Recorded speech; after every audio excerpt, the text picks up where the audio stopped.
Okay, there's far too much going on here to explain. Fortunately, the camera will capture it all. I just went in, got the camera. I'm gonna show you the lay of the land. Here's what we're doing.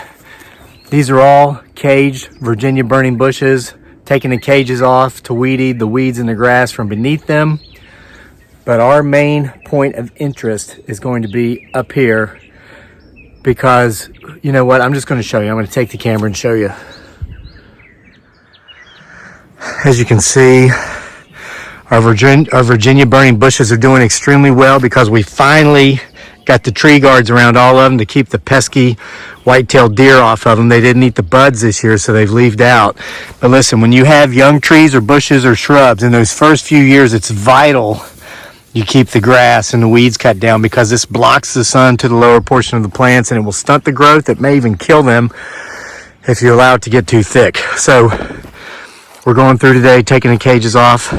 Going to be coming through with the weed eater. Every single bush, tree, and shrub you see here, my wife, my son, and myself planted ourselves when we bought the property almost 5 years ago. Nothing was more than a foot tall, except for a couple of the eastern red cedars were a couple feet tall. Now, some of them are 15 feet tall. It's beautiful. It's amazing. It's a lot of work, but it's worth it. But listen, here's what we've got going on today. Do not watch me weed eating. Watch what's potentially watching me weed eating. I'm going to explain this to you. I was up here this morning checking the bees. They're not out yet. It's still chilly, but the bees are doing well. It's not the bees you're going to want to watch. And we captured something on camera here the other day coming from out of here. Your mind will be blown when I show you what's up here. And this is what potentially was coming at me just as I'm taking guards off trees to weed eat. Very swiftly, almost as if teleporting, coming back to what it considers to be home. Oh, it's absolutely beautiful, isn't it? Ah, absolutely gorgeous. What a beautiful morning. Blessed to be able to call this home. But now, here's your key point of interest. This is where I believe our visitors are coming from.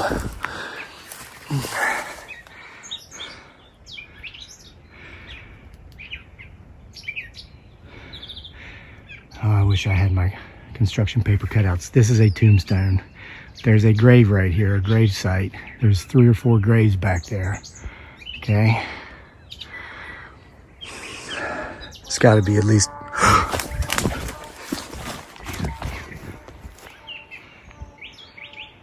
Oh, we're surrounded. Oh! There went one of them right there.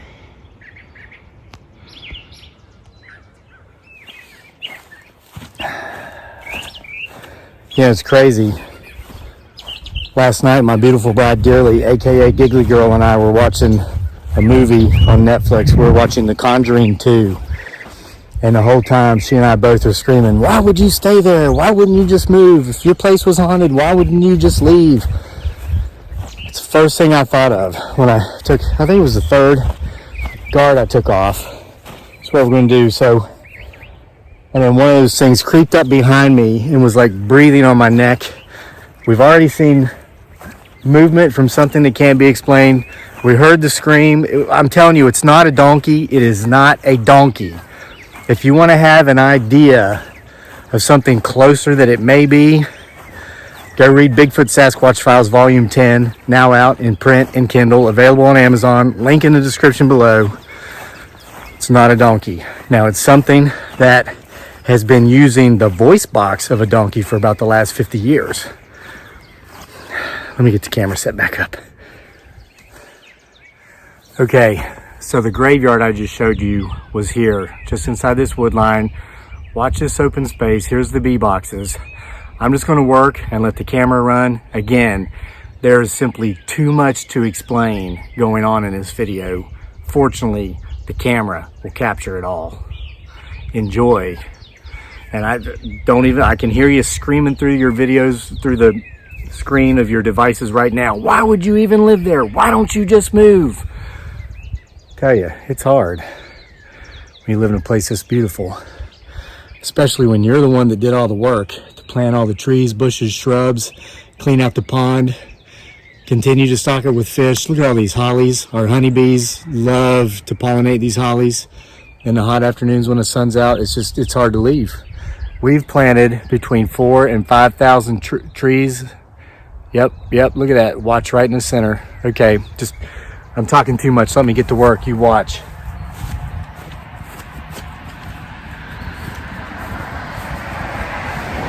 Make sure the angle is such that you can. Yeah, right there. Okay, now, at one point I'll disappear from view up here in the upper row, but you'll hear some cars like you just did, hence the whole reason we planted an entire forest down here and on the other side of the road too, to block the sound. But just watch, I'm talking too much.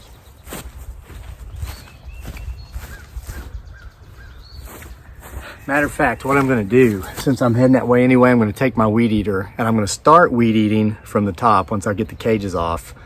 We'll see if him, her, it, or they follow me back down here as I work my way down.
Wow, look at that before and after. Go back and rewind and look at that now.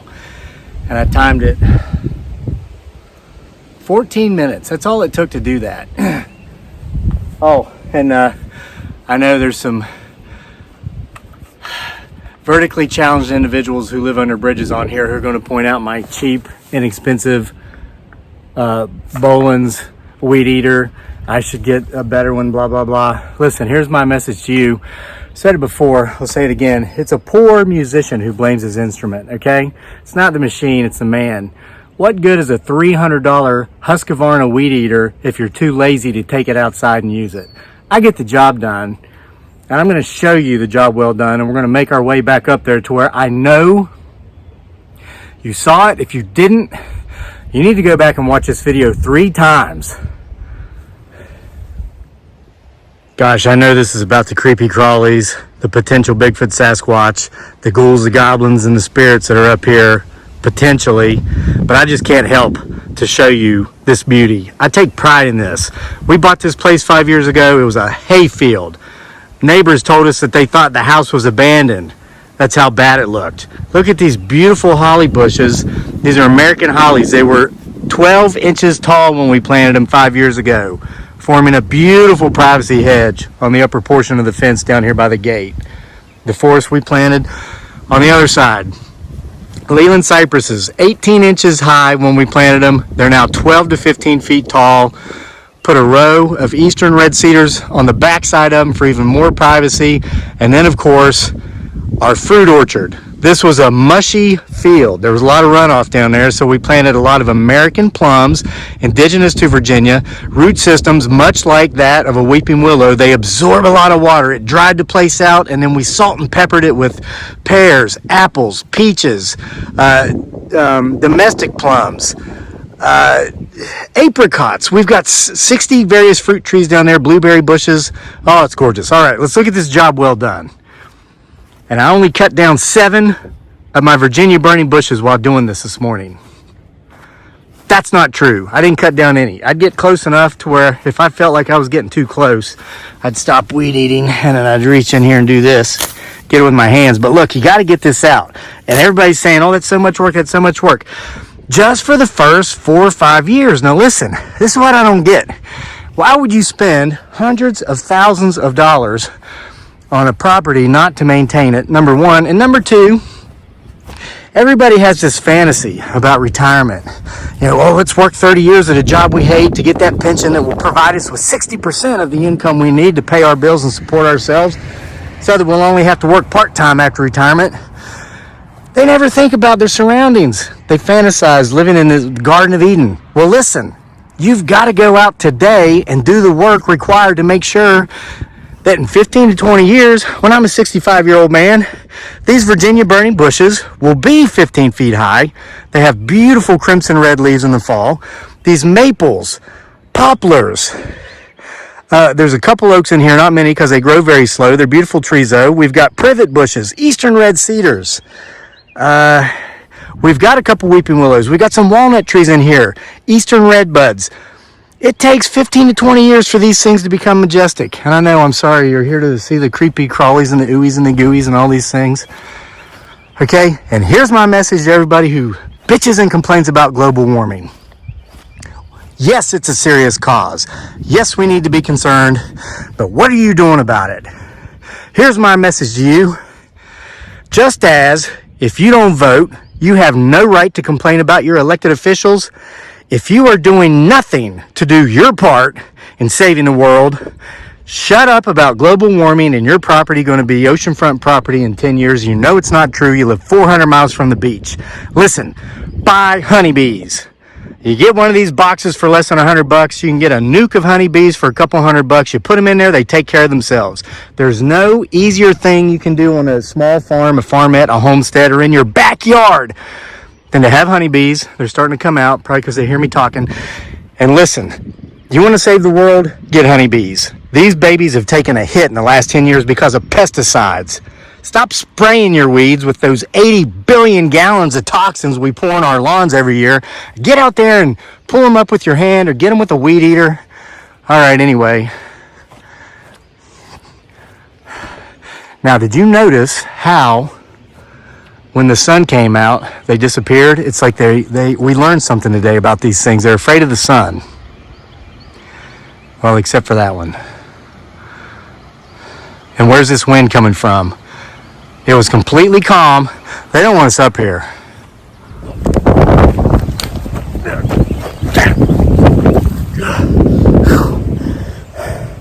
Does anybody know if the Weather Channel's hiring? Anyway, I don't think they want us up here.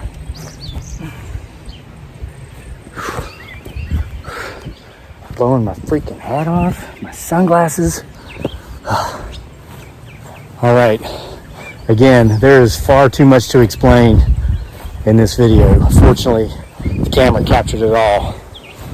We'll see you next time for more. Go outside and do some work and buy some honeybees. I'm not making light of any ecosystem problems we face.